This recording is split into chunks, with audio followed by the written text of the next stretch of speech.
आवाज वगैरह आ रही है तुम लोगों को? Yes sir. ठीक है बेटा। हाँ चलिए, फिर मैं चलता रहता हूँ आगे।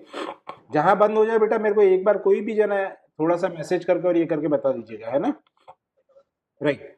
तो यस हाँ, तो अब हम आगे की तरफ चलते हैं। तो आगे जब हमारे पास जो चीज़ है दैट इज बॉन बॉन मेरो जो है it is a kind of semi solid tissue. Semi solid tissue से मतलब क्या हुआ कि जितने टिश्यू है, अगर हम बॉडी के अंदर टिश्यू की बात करते हैं तो we see there are three kind of, majorly three kind of tissues. One is solid tissue जिसमें कि स्पेशली बोन्स और कार्टिलेज आती है, और फिर हार्ड टिश्यूज भी इनको कहते हैं। फिर उसके बाद में हमारे पास एक लिक्विड टिश्यू होता है। लिक्विड टिश्यू कौन सा हुआ? जितने भी लिम्फ है या ब्लड है ये लिक्विड टिश्यू कहलाते हैं। और सेमी सॉलिड टिश्यू और सॉलिड टिश्यू जो है हमारे पास लीवर है, किडनी है, ये सारे क्या सॉलिड टिश्यू है, but they are soft tissue. उसी में से एक अगर हम कहें तो हमारे पास बोन मेरो भी होता है, that is a semi solid sort of tissue. That means कि वो थोड़ा सा सॉलिड होता है, थोड़ा सा लिक्विड होता है, तो वो सारा उसके अंदर होता है।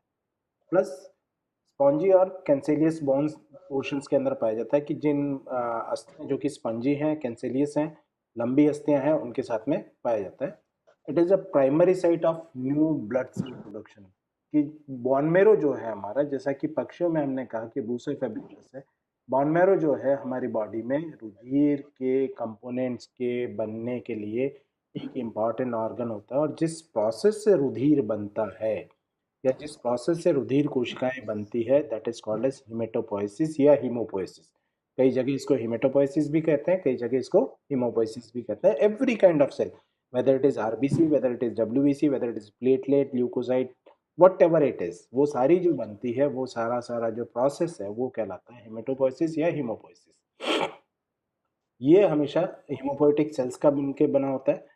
मैरो सेल्स होती है उसके अंदर, अगर हम बोन मैरो में कहें तो हीमोपोइटिक सेल्स होती है। And these haemopoietic cells are also called as pluripotent cell, because कि ये प्लूरिपोटेंसी क्या होती है या टूटीपोटेंसी क्या होती है इसके बारे में हम बात करेंगे।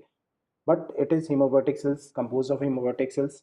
मेरो बॉन मेरो एडिपोज टिश्यू होता है जो कि वसा का संग्रहण करता है। सपोर्टिव स्ट्रोमल सेल्स जो होती है वो उसके साथ में पाया जाता है। And अगर हम कहें कि मनुष्यों में ये प्राइमरीली कहाँ पाया जाता है, तो मनुष्यों में प्राइमरीली बॉन मेरो जो है वो, जैसा कि मैंने आपको कहा कि लंबी अस्थियों में पाया जाता है। रिब्स में है, वर्टिब्री में है, स्टर्नम में है, और पेल्विस की बोन्स में भी ये पाया जाता है। और जो लंबी अस्थियां हैं, स्पेशली फीमर है, ह्यूमरस है, लंबी और खोखली अस्थियां हैं, उनमें पाया जाता है। बोन मैरो जो है बी सेल ओरिजिन और डेवलपमेंट का एक बड़ा साइट है। This is a cut of a bone section, की एक बोन सेक्शन कटा हुआ है या एक बोन कटी हुई है, बीच में जो है वो बोन मैरो है, और किनारे पे जो है that is bone. It is a thick bone. Specially those who are non vegetarians they know कि बोन मैरो बीच में होता है, and people love to eat the bone marrow. और इमेच्योर बी सेल जो होती है वो हमेशा बी सेल बनती जो है वो बोन मैरो में बनती है, वहाँ प्रोलिफरेट होती है, डिफरेंशिएट होती है बोन मैरो में। स्ट्रोमा सेल जो होती है वो बोन मैरो को इंटरेक्ट, रोज की यूज से इंटरेक्ट, बी सेल से इंटरेक्ट करती है, और डिफरेंट तरीके के सिक्रीशंस, जिसमें कि एक साइटोकाइनिन्स होता है जो कि डेवलपमेंट के लिए जिम्मेदार होता है, तो वो स्ट्रोमा सेल जो है वो साइटोकाइन रिलीज करती है जिससे कि बी सेल का मैच्योरेशन होगा। सिलेक्शन प्रोसेस जो है बॉन मेरो का जो है वो बी सेल्स को एलिमिनेट करता है सेल्फ रिएक्टिव एंटीबॉडी रिसेप्टर्स के साथ में, या जो भी एंटीबॉडीज जो सेल्फ रिएक्टिव हो कि जो स्वयं से अभिक्रिया कर दे, उनको हटाने में भी मदद करती है ये चीज। तीसरा जो हमारे पास ऑर्गन सिस्टम होता है कॉल्ड एज लिम्फ नोड्स। और वो लिम्फ नोड्स जो है वो हमारे शरीर में अलग अलग स्थानों पर पाई जाती है। It is one of the considered as first line of defence inside our body, कि हमारी बॉडी में पहली लाइन ऑफ डिफेंस है शरीर के अंदर जाने के बाद में, स्पेशली बैक्टीरिया और वायरस के साथ में। जैसा कि कल हमने कहा था ना कि अलग अलग तरीके के एंटीबॉडी जो है वो अलग अलग तरीके के पैथोजेंस के साथ में रिएक्ट करती है, वैसे ही यहाँ पे जो है वो लिम्फ नोड जो है वो अलग अलग तरीके के पैथोजन के साथ में रिएक्ट करती है। उसमें बैक्टीरिया और वायरस से लड़ने के लिए जो सबसे पहले चीज होती है दैट इज लिम्फ नोड। और हमारे शरीर में कई सैकड़ों की संख्या में छोटी छोटी गोलियों के समान या छोटे छोटे मोती के समान लिम्फ नोड्स पाई जाती है। स्पेशली ये आर्म पिट्स के अंदर पाई जा सकती है, गले के नीचे की तरफ पाई जा सकती है, जेनेटल ऑर्गन्स के आसपास पाई जाती है। Even in our abdomen we find this. तो ये सारी जो है उसके अंदर पाई जाती है, और कई जगह ये ग्रुप्स में होती है, और कई जगह ये अकेली भी पाई जा सकती है। तो अलग अलग एरियाज हैं तो उनके अंदर पाई जाती है, जहाँ पे हमने एरियाज भी लिखे हैं, नेक है, आर्म है, चेस्ट है, बेली है, गॉरीन है, तो इन एरियाज में पाई जाती है। ये बेसिकली साइट्स है जहाँ पे कि इम्यून रिस्पॉन्स जो है वो एंटीजन लिम्फ के साथ में रिएक्ट करता है। और नॉर्मली जो है एनकैप्सुलेटेड बीन शेप स्ट्रक्चर होता है। जितनी भी लिम्फ नोड्स है हमारी, वो हमारे सेम की फली जो होती है उसके आकार की होती है, और उसके ऊपर जैसे सेम की फली के ऊपर मोटा छिलका पाया जाता है, एग्जैक्टली उसी तरीके का मोटा छिलका पाया जाता है। और अंदर की तरफ इनमें एक रेटिकुलर नेटवर्क पाया जाता है, कि एक बड़ा नेटवर्क पाया जाता है जिसके अंदर की विभिन्न प्रकार की कोशिकाएं या विभिन्न प्रकार की उसका जाल होता है। If you can see this, तो there is a network of the capillaries जो कि इसके साथ में है, जिसमें रुधिर वाहिनियां भी होती है और लिम्फ नोड्स भी होती है। इसके अंदर जो है वो लिम्फोसाइट्स बनते हैं, मैक्रोफेज बनते हैं और डेंड्राइटिक सेल्स होते हैं, जो कि हमारे शरीर की रक्षा करते हैं। और डेंड्राइटिक सेल्स की अगर बात करें तो why they are given the name of dendritic cells, because की अगर हम बात करते हैं तो नर्वस टिश्यू की जब हम बात करते हैं तो हम कहते हैं कि नर्वस टिश्यू में दो तरीके के न्यूरोइड्स पाए जाते हैं। न्यूरोइड्स आर बेसिकली द स्ट्रक्चर्स और फाइबर लाइक स्ट्रक्चर्स। तो एक्सॉन की अगर हम बात करते हैं तो एक्सॉन और डेंड्राइट पाए जाते हैं। तो यहाँ पे भी इस इम्यून सिस्टम में कुछ कोशिकाएं ऐसी होती है जिसमें प्रवर्ध पाए जाते हैं, और उन प्रवर्धों के कारण जो कि डेंड्राइट की तरह दिखते हैं, तो इसलिए उसका नाम हमने रख दिया डेंड्राइटिक सेल्स। लिम्फ नोड जो है वो प्राइमरी लिम्फोइड स्ट्रक्चर बनाते हैं। एंटीजन एंटीजन दो हिस्सों में, बेसिकली तीन हिस्सों में बांटा जाता है लिम्फ को, लिम्फ नोड को। पहला कहलाता है कॉर्टेक्स, जो कि बाहर की तरफ है, जिसमें कि लिम्फोसाइट मोस्टली बी सेल होती है, मैक्रोफेज होती है, फॉलिकुलर डेंड्राइटिक सेल्स जो होती है वो प्राइमरी फॉलिकल्स के अंदर जमी हुई रहती है। तो basically if you look at this structure, तो आपको इस स्ट्रक्चर में you can find out cortex, medulla and the other structures की, जो इसके अंदर आपको बड़े आराम से दिख जाएगा कि ये बाहर का स्ट्रक्चर जो है, यहाँ पे कॉर्टेक्स है, this is one tightly packed. बीच वाला हिस्सा जो है दैट इज मेडुलरी पार्ट, वो मेडुला इसके साथ में होता है। और इसके बीच के ऊपर की तरफ जो हिस्सा है या इसकी जो कवरिंग है that is called as capsule. तो कॉर्टेक्स जो है उसके अंदर B cell, macrophage, follicular dendritic cells रहती है।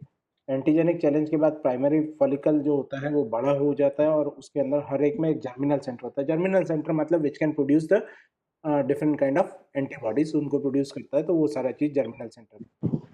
फिर उसके बाद में there is a small area beneath the cortex, जो कि मेडुला और इन दोनों के बीच में होता है, that is called as paracortex. And paracortex जो है that is basically populated by the T lymphocyte, कि यहाँ पे बहुत सारी मात्रा में जो है वो टी लिम्फोसाइट होते हैं। और इंटरडिजिटेटिंग मतलब अंगुलियों के समान संख्याएं रखने वाले डेंड्राइटिक सेल्स पाए जाते हैं। और वो डेंड्राइटिक सेल्स जो है वो MHC2 मॉलिक्यूल्स के साथ में एक्सप्रेशन करते हैं। एंड जो कि एक विशेष प्रकार की कोशिका जिसको कि हम कहते हैं APC. APC means antigen presenting cell. कोई भी सेल जो है वो एंटीजन को प्रेजेंट करे, या एंटीजन को ले जाके कहे कि भैया ये एंटीजन है और ये एंटीजन को आपको समाप्त करना है, तो that is called as APC. तो वो एपीसी सेल की तरह बिहेव करती है। मेडुला जो होता है, जैसा हमने कहा कि it is the inner most layer, ये अंदर की तरफ की लेयर होती है, और बिखरी हुई होती है लिम्फोइड लाइनेज सेल्स की। लिम्फोइड लाइनेज सेल्स की वे कोशिकाएं जो कि लिम्फोइड टिश्यू को बनाने का काम करती है, उन कोशिकाओं से भरी हुई रहती है। मे बी प्लाज्मा सेल्स में, it may be plasma cell. और जो प्लाज्मा सेल जो होती है वो जैसा हमने कल कहा था कि there are different kind of cells, one is memory cell, one is plasma cell. Memory cell is one which memorises the antigen structure, और उसके अगेंस्ट में क्या करती है, डिफरेंट कोशिकाएं बनाती है, और वो जो कोशिकाएं बनती है वो कहलाती है प्लाज्मा सेल। और वो प्लाज्मा सेल जो है वो एंटीबॉडी सिक्रीट करती है। तो same kind of thing is there, कि इसके अंदर जो इनर वाला पार्ट है या मेडुला वाला जो पार्ट है, वो मेडुला वाला पार्ट जो है वो स्पेसली पॉपुलेटेड, अर्थात कि बिखरा हुआ सा होता है, लूजली होता है। उसके अंदर लिम्फोइड लाइनेज सेल होती है जो कि लिम्फोइड ऑर्गन्स को बनाने का काम करती है, और प्लस साथ में हमारे पास प्लाज्मा सेल्स होती है जो कि B cell sorry antibody secreting cells होती है, वो उसके साथ में पाई जाती है। This is line diagram of the same thing. Lymph node का लाइन डायग्राम है। हमने कहा कि यहाँ पे कॉर्टेक्स है, बाहर की तरफ कैप्सूल पाया जा रहा है, paracortex in between medulla and the cortex cell. तो यहाँ पे पैराकॉर्टेक्स जो है टी सेल के साथ में जुड़ा रहता है, कॉर्टेक्स के अंदर बी सेल्स पाई जाती है, और मेडुला में हमने जैसा कहा कि यहाँ पे लाइनेज सेल्स और प्लस हमारे पास प्लाज्मा सेल्स जो है वो पाई जाती है। चौथा ऑर्गन जो है हमारे पास स्प्लीन है। स्प्लीन जो है जिसको कि हम प्लीहा भी कहते हैं, जो कि हमारे शरीर की एब्डोमिनल कैविटी के अंदर पाया जाता है, या हमारे शरीर के पाचन तंत्र के आसपास पाया जाता है। तो basically this is a kind of tissue जो कि ब्लड के फिल्ट्रेशन का काम करता है, कि ब्लड को छानने का काम करता है। तो वो ब्लड को छानने का काम कौन करता है? स्प्लीन करता है।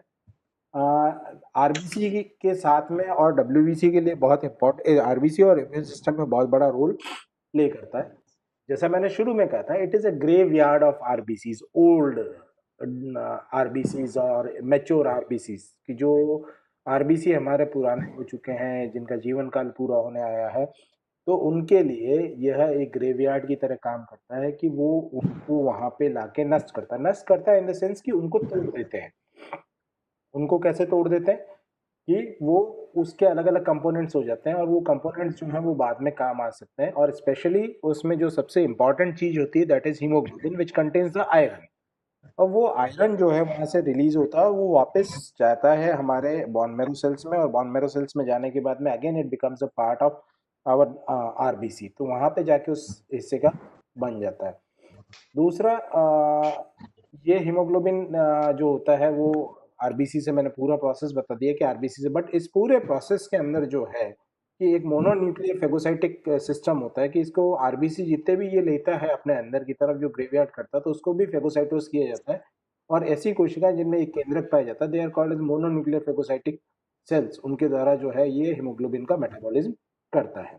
स्प्लीन जो है वो ग्लोबिन पोर्शन हीमोग्लोबिन का जो है वो डिग्रेड हो जाता है और कॉन्जिक्यूटिव अमीनो एसिड में बदल जाता है, और वो अल्टीमेटली जाके बिल्रुबिन हीम पोर्शन जो है वो मेटाबोलाइज टू बिल्रुबिन, लीवर में जाके बिल्रुबिन में बदल जाता है और लीवर से निकाल दिया जाता है। स्प्लीन जो है वो एंटीबॉडी का सिंथेसिस भी करता है इसके वाइट पल्प के से, क्योंकि अगर हम इसकी बात करेंगे या इसका इंटरनल स्ट्रक्चर देखेंगे, तो हम कहेंगे कि there are two kind of pulps present in the spleen, one is white pulp and one is red pulp. White pulp जो है वो एंटीबॉडी का सिंथेसिस भी करता है, और दूसरा एंटीबॉडी कोटेड बैक्टीरिया, जैसा कि मैंने कल आपको कहा था कि देर is a process of phagocytosis, जिसमें एंटीबॉडी एक बड़ा इंपॉर्टेंट रोल प्ले करते हैं, और जिसमें एंटीबॉडी बड़ा रोल प्ले करते हैं फेगोसाइटोसिस का, तो उसको हम कहते हैं, क्या कहते हैं? ऑप्सोनाइजेशन। उसको हम कहते हैं ऑप्सोनाइजेशन। तो उस ऑप्सोनाइजेशन के प्रोसेस के अंदर जो कि एंटीबॉडी कोटेड बैक्टीरिया जो है उनको हटाने का काम भी कौन करती है? स्प्लीन करती है। एंटीबॉडी कोटेड ब्लड सेल्स को भी ये है हटाने का काम में करती है कौन? स्प्लीन करती है। स्प्लीन जो है इम्यून रिस्पांस को बड़ा करती, जैसा मैंने पहले कहा था कि एब्डोमिनल कैविटी में होती है, ब्लड की फिल्टरिंग में, रिस्पांस टू सिस्टमेटिक इन्फेक्शन। और दो कंपोनेंट, जैसा मैंने आपको कहा कि there are two components, one is called as red pulp and one is called as white pulp. Red pulp जो है वो आरबीसी और थोड़ी बहुत उसमें लिम्फोसाइट होती है, ज्यादातर आरबीसी होती है, इस कारण से उसका रंग लाल होता है। उसी तरीके से जहाँ पे कि ऑल डिफेक्टिव, क्योंकि रेड पल्प जो है वो ऑल डिफेक्टिव आरबीसी की ग्रेवयार्ड होती है। व्हाइट पल्प जो है वो प्राइमरीली पॉपुलेटेड होता है टी सेल से और बी सेल्स के अंदर, जहाँ पे कि थोड़ा बहुत जो है वो एंटीबॉडी का सिंथेसिस हो सकता है, वो सारी चीजें उसके साथ में चल सकती है। This is a T S of spleen. तो जो बीच वाला हिस्सा है हमारा, दैट इज व्हाइट पल्प, बाहर वाला हिस्सा जो है रेड पल्प है। ऑब्वियसली जैसा कि हमारे सारे टिश्यू के साथ हुआ, उन सारे टिश्यू की तरह इसमें भी ये कैप्सूल पाया जा रहा है।